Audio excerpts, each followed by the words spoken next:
So now we'll have a panel discussion. So I want to ask the lecturer to come to the panel.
Before we start with the questions, I want to invite Hrannar Jónsson to say a few words.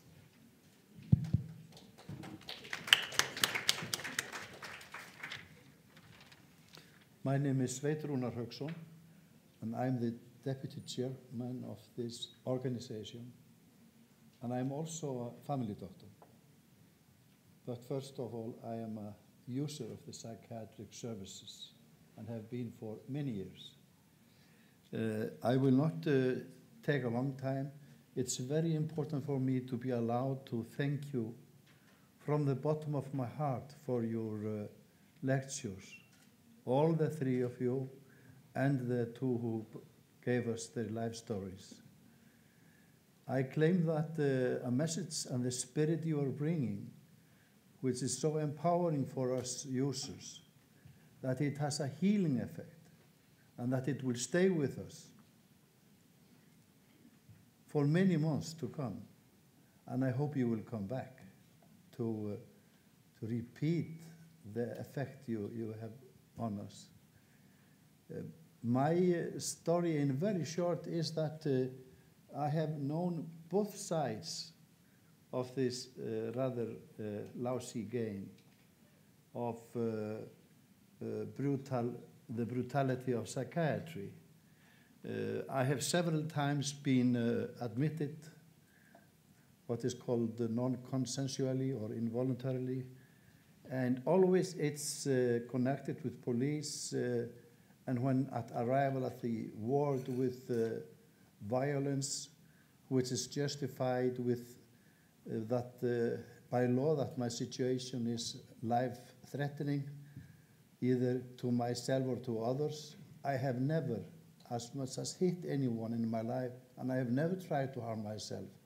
I have never been life-threatening. That really has nothing to do with it. It is, like Ágúst said, it is violence and it is abuse, and it is somehow integrated in the system. Sorry to say, I have also had to, as a doctor on duty, to be on the other side, to be involved in involuntary admissions of other people. I have been lucky, maybe because of my experience, that this has gone smoothly, but it is still, in my eyes, very bad and totally unjustified. And we have to get rid of it. Like now I am afraid I am not good at saying the Dainius name. It's so important to have you here, Dainius. We have read your report and to have you in flesh and blood here to bring us your message is of immense importance. And to have Peter Kinderman here with his spirit, with his revolutionary spirit, is so important. And then to have Fiona come here and explain to us the advanced directive, which we have been talking about, but she really puts the flesh on it for us, and for me at least, I see it in totally other eyes after having listened to you. Many, many thanks. And all I want to say, we are just beginning, and we have got here supporters from abroad. We have a long way to go, we must realize the Convention of Rights of People with Disabilities. We have law which allows this violence and brutality against psychiatric or people with mental health challenges. It has to go, but it will take time. And all of your important contributions will certainly give us the strength and hope to work forward to a world without coercion against patients, without violence against patients. Thank you very, very much.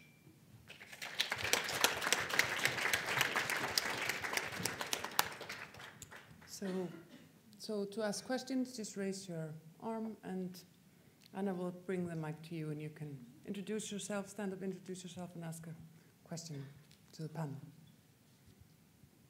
My name is Ragnar. I'm very inspired by what's been hearing today. And this, I had to actually write it down. Like this new paradigm, I don't know how many people recognize this word paradigm. It's like a totally different way of perceiving how things work. Totally different. So different you cannot even explain it with the words that people are using in the system that we have now. People that are talking from a new paradigm, they sound crazy. Until you figure out what they're saying, then they're brilliant. I had this happen to me in, for example, in programming. I had to learn a new paradigm of programming, which is, of course, brilliant, but it looked real strange. So I see a new paradigm emerging, giving people power and the initiative to work on their own and be in control of what happens to their life. But I do think we are seeing the top of an iceberg. I think there's a lot of unrecognized low-level abuse and neglect. I worry about normal people, not only the conformant and functional worker consumers. I even worry more about so-called successful, respected, rich, powerful, and admired. I worry about them and especially their children. I have a summer house in the land of dragons. Some might find it a fearful place that one should stay away from, but I look on it as a wonderful place of renewal and resolution. The victims and abusers and the powerless bystanders that have been witness to abuse without being able to do anything about it, which is, I think, is in even more serious condition than having been an abuser. I would like to congratulate those that are aware that there is something needed to be resolved in their lives, and I hope they will be able to support people when they start waking up to what's going on. So it's not a question, unless anybody would like to look at it as a question. Thank you. Thank you. Question? Yeah.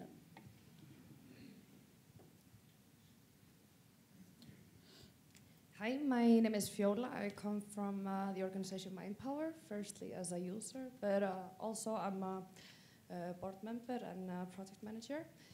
And it's tools they are giving me and supporting me with in my recovery. So I actually have a question for Jónína. I didn't hear your recovery story. I only heard how the system fucked you up, and I'm sorry. I'm so sorry. And I think, I really wish you had 45 minutes as the others, but they have had 45 minutes plus. But I think, since we're talking about how important every single voice is, then we should, of course, do it here. We need to practice what we speak. So please, can you tell me a little bit of your recovery story? Because you didn't fit in the system box as no one. So please, thank you. Yeah.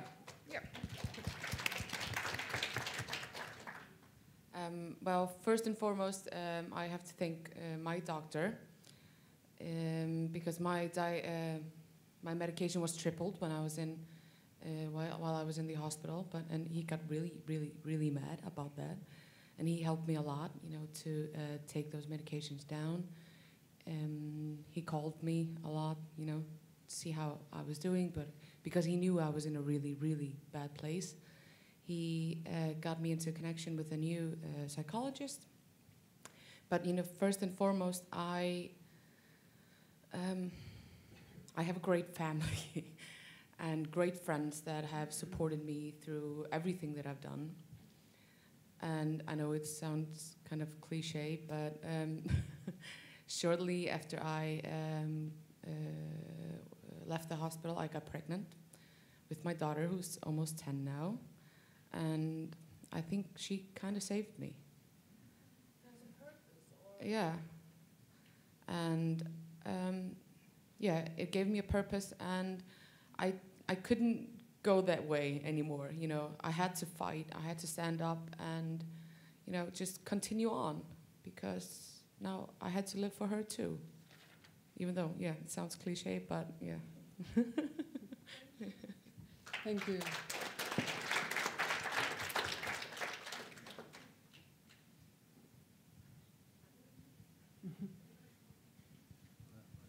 Hello, my name is Maria, and I am the Chief Executive of the Mental Health Services at the National Hospital, a long title. Thank you very much, all the speakers, for your presentations here today. It's been interesting. Some of it has been a little, shock. I've been shocked a little, but most of it. But I think we're in a good place here in Iceland. We need to do a lot better, but I think we are going in the right direction, especially the last 10 years. There's one thing I would like to correct in the video. That was about the physical restraints. The girl said she was threatened with being strapped. In the year 1933, that's 85 years ago or something like that, the psychiatrist that ran the mental health services at the time at Kleppur, he gathered all the restraints in a real big pile and burned the lot and banned using it. So we haven't been using physical restraints since 1933. So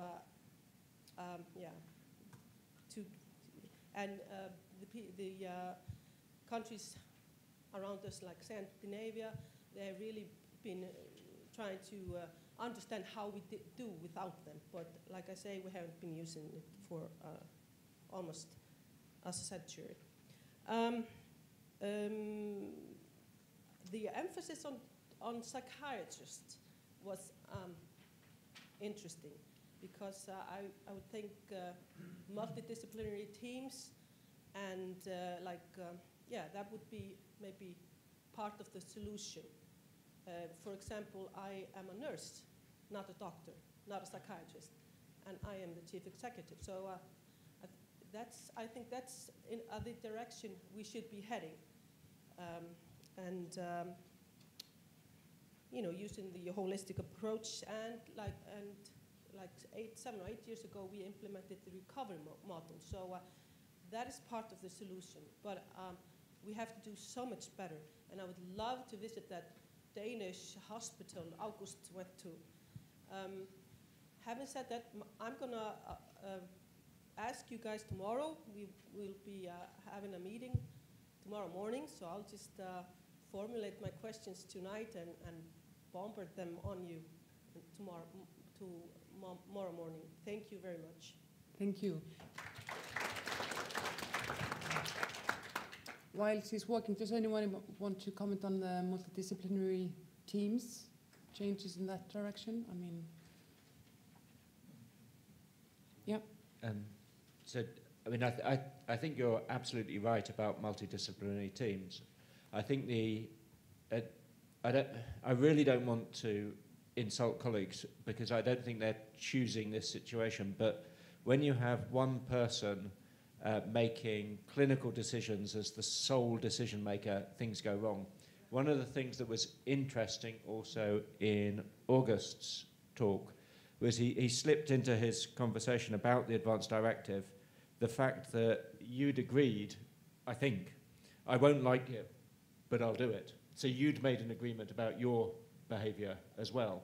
And so I think you can see something about not only multidisciplinary teams coming together to say this is what we are going to do, but also the user of the services and the professionals saying this is what we are going to do together and making an agreement about what will happen.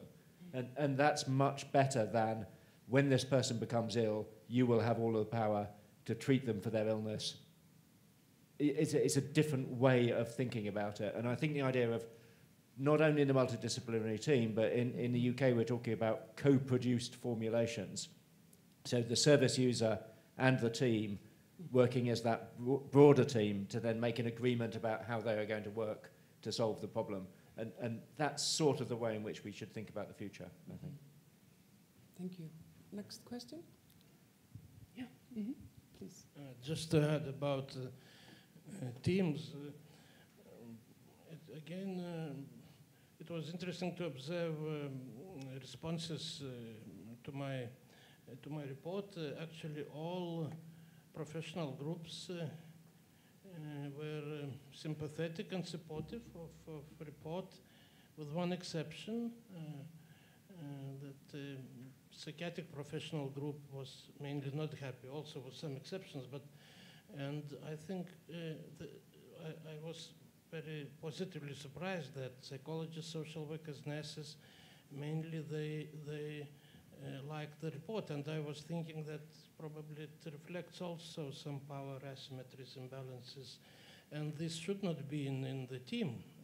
We know that team is good when there is good teamwork and not just one star, or like if we compare with the sports. But this again brings us to question of power imbalances and asymmetries. And I see the team in mental health care that all professionals plus users, of course, of services, they are equal, and not that some are, like in one book, all are equal, but somebody is more equal. So thank you for your comment, and yes, teamwork is extremely important. It should be based on the same values as, first of all, respect to and dignity, respect, and good cooperation. The patient should be the star of the team. Yeah.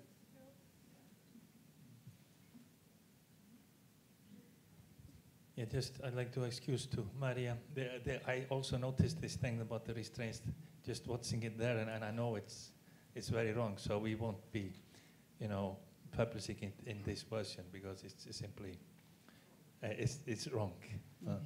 And I know it's a matter of pride, and I think it's a very, very, very interesting step that was taken there, and it shows what can be done by simply deciding we are not going to use these methods, and we are going to find other ways. And I think we have a little similar situation here, and we have, history. Like I think there is debate in the UK now about are you allowed to hit your children? Huh? We have outlawed this years ago. Physical punishments of children are simply not legal, and we found ways how to do it. We're here, we're functioning, and nothing bad happened. There's one thing. Another thing I'd like to mention about the Advanced Directive. There is also already work on the way. There is a promise from the Minister of Health that work will proceed to make this into Icelandic law. So if this government lives more than the next year, I hope we'll see some improvement in this. So thanks. Great, thank you. Can I just say, some of it I think comes back to education of professionals as well, and that we need to have more user-led programs for professionals, so they see people as human beings, really, not as just people, them and us. and that we have more users involved in the multidisciplinary teams as well, that we value the expertise of people with experience, experts with experience. And they have a program in Finland called Open Dialogues. I don't know if you've heard of it. Yep. Yeah. And they have, you know, multidisciplinary teams, and everybody comes in and talks openly, and everybody's opinion is valued. So I suppose that's another thing that could be implemented in the system here. Thank you. Thank you. Maybe if I can add to this, because we've noticed building up educational programs in psychology here in Iceland, that in Britain they very much focus on users participating in the education of clinical psychologists, which we don't really have a tradition to do. So we are starting to get users into our programs to participate in the education of the clinical psychologists looking forward.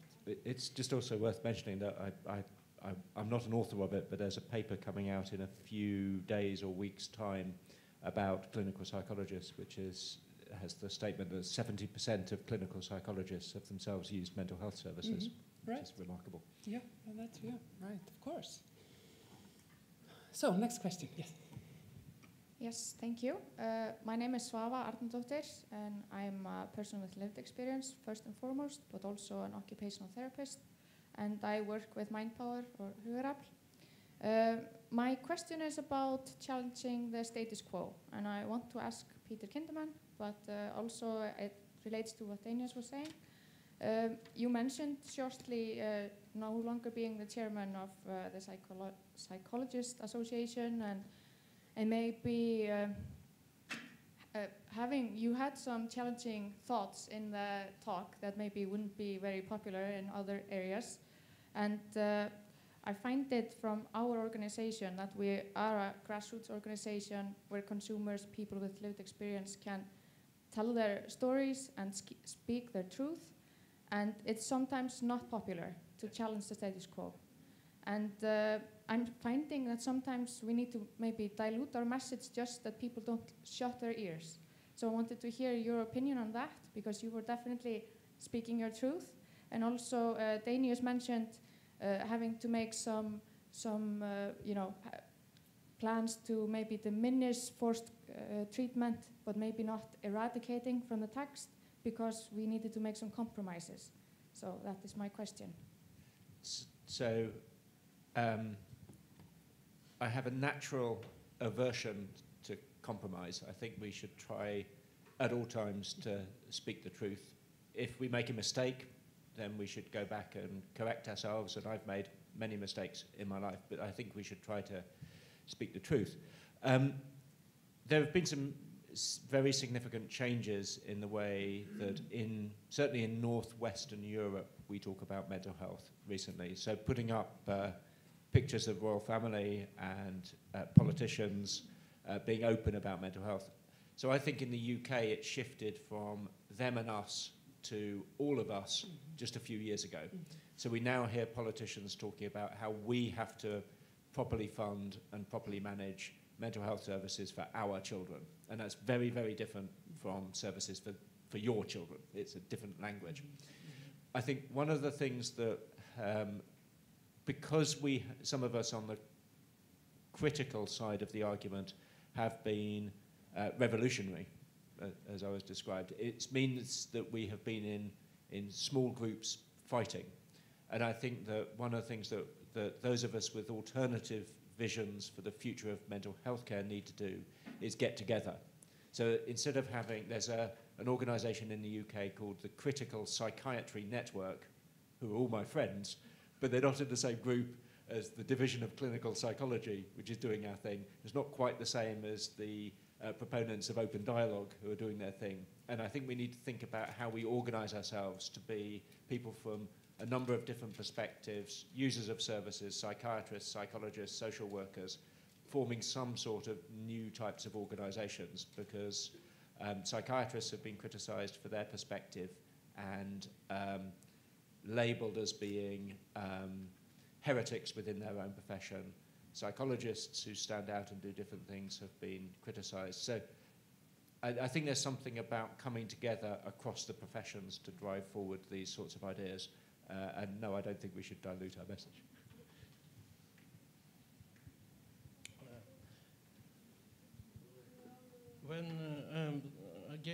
after I presented the report, people from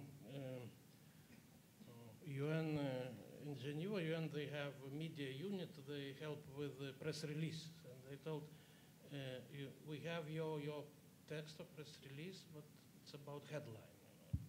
And they suggested headline that the special rapporteur calls for revolution. I told I'm not sure if revolution is supposed to be a good thing. You know, it depends about how you know. Revolution not necessarily causes very nice feelings to people. But they convinced me because I told, so do you want evolution? Do you want to delete one letter? No, but evolution does not work. No, I told, status quo does not work because evolution is about decorating existing system. So sir, they told, so you urge for revolution. I told, okay. So this means what I call compromise. I do not think that I made a compromise, but this is just some users reacted painfully to this just one paragraph in my report that my position is that if states are not ready or for some reasons they do not go legal way, so at least they are obliged then their obligation to find other way to stop these violations of human rights. So then they at least they should choose policy approach to prioritize all these non-coercive measures. So this was my position. My optimism, let's say, some cautious optimism is from other fields where we know that usually if some system is based on some vicious cycle and on hopelessness, then it's not so important where you break it. Just you break it and everybody tells, oh yes, of course, it should be done a long time ago. Maybe it's not ethical comparison, I don't know, but I also, I'm coming from my background is child mental health, so I always was thinking about what happened in many countries already with the ban of corporal punishment, and not only by law, but by culture. My country did it only last year, so still I am so happy that it happened. But I know as professional that this was happening not because parents are bad, because they did not know other ways, because they were not educated. They felt hopeless. So the paradox in psychiatry is that psychiatry demonstrates hopelessness when they move to all these repressive measures and thinking that there is no other way. So we should help psychiatry to be not so hopeless and to respect also itself, themselves. So this is my position.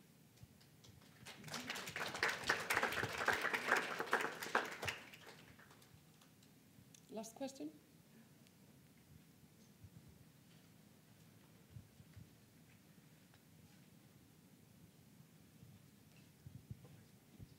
Hello. Yes, my name is Kristin. I'm also a member of Manpower.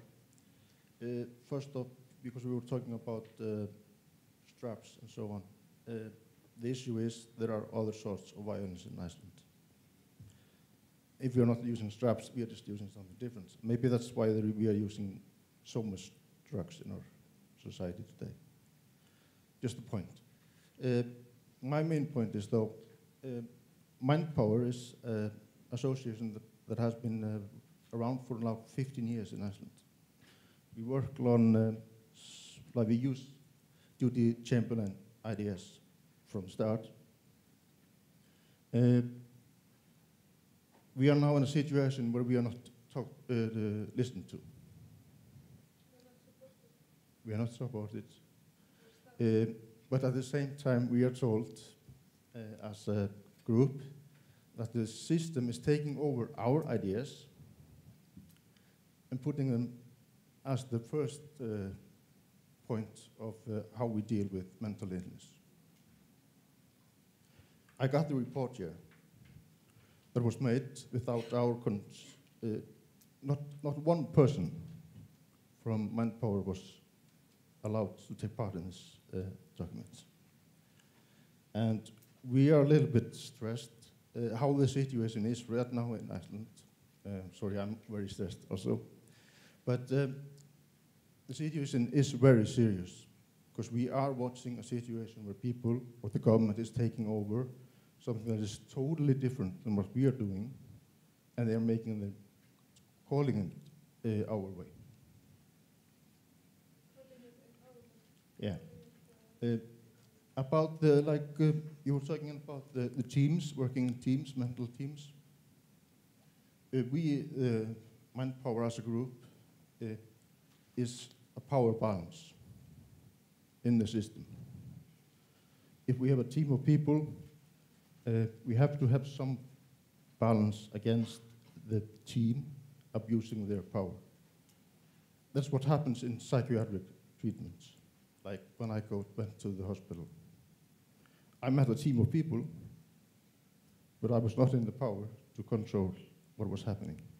As a group, this is part of my family, we have power, and we should be allowed to use that power. Thank you. So we are meeting hopefully with Puras tomorrow. We are also meeting with parliaments tomorrow, and we are trying our best to let people know, let the government knows, let the politicians know that we are still people, and even if we had mental illnesses, we should be listened to. Thank you.